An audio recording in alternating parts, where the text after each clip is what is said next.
এই জেলখানাতে যে আমার বাবাকে দফায় দফায় রিমান্ড দেওয়া হয় এবং সেই রিমান্ডের ব্যথা আমার বাবা আজ রাতে কান্না করে।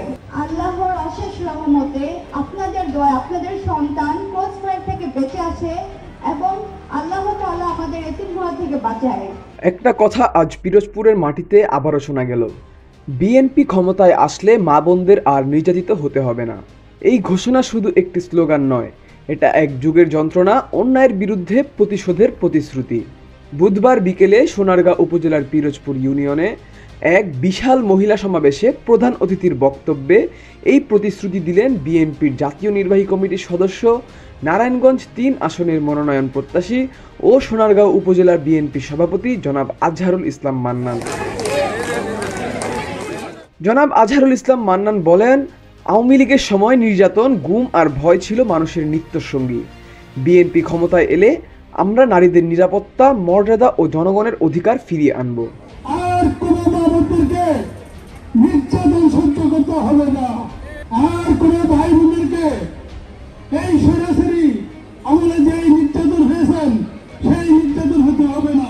তিনি আরও বলেন, বিএনপি জনগণের দল, একটা দল যারা ক্ষমতার জন্য নয়, মানুষের অধিকার ফেরানোর জন্য রাজনীতি করে।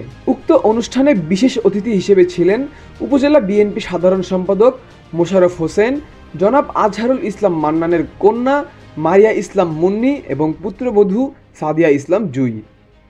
সমাবেশের সভাপতিত্ব করেন ৯ নং ওয়ার্ড বিএনপি সভাপতি হাশেম প্রধান, আর উপস্থিত ছিলেন পৌর বিএনপি সভাপতি শাহজাহান মিয়া, সহসভাপতি রফিকুল ইসলাম, অর্থ সম্পাদক হান্নান ব্যাপারী, প্রচার সম্পাদক সেলিম হোসেন দীপু সহ শতাধিক নেতাকর্মী।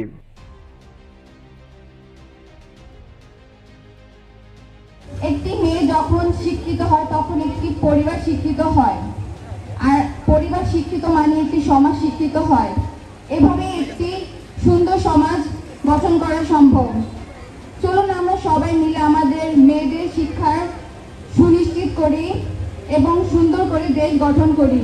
বক্তারা এক কণ্ঠে বলেন, এই আন্দোলন অন্যায়ের বিরুদ্ধে নারীর জাগরণের প্রতীক। অত্যাচারিত হয় জেল খাটে, এই জেল খাটতে যে আমার বাবাকে দফায় দফায় রিমান্ড দেওয়া হয় এবং সেই রিমান্ডের ব্যথা আমার বাবা আজ রাতে কান্না করে। এবং 2007 সালে যখন আমার বাবাকে জেলে নেওয়া হয় তখন আমার বাবাকে স্বৈরাচারী শেখ হাসিনা ক্রস ফায়ার দেওয়ার পরিকল্পনা করে। আল্লাহর অশেষ রহমতে আপনাদের দোয়া আপনাদের সন্তান ক্রস ফায়ার থেকে বেঁচে আছে এবং আল্লাহ তাআলা আমাদের এতিমখানা থেকে বাঁচায়। যে সরকার নারীর নিরাপত্তা দিতে পারে না তাদের বিদায় অনিবার্য। নারায়ণগঞ্জের পিরোজপুর থেকে ছড়িয়ে পড়ছে একটাই বার্তা, গণতন্ত্রের লড়াইয়ে নারীরাও এখন অগ্রণী শক্তি। বিএনপি বিশ্বাস করে, যেদিন প্রতিটি মা বোন নিরাপদ থাকবে সেদিনই বাংলাদেশ সত্যিকারে স্বাধীন হবে।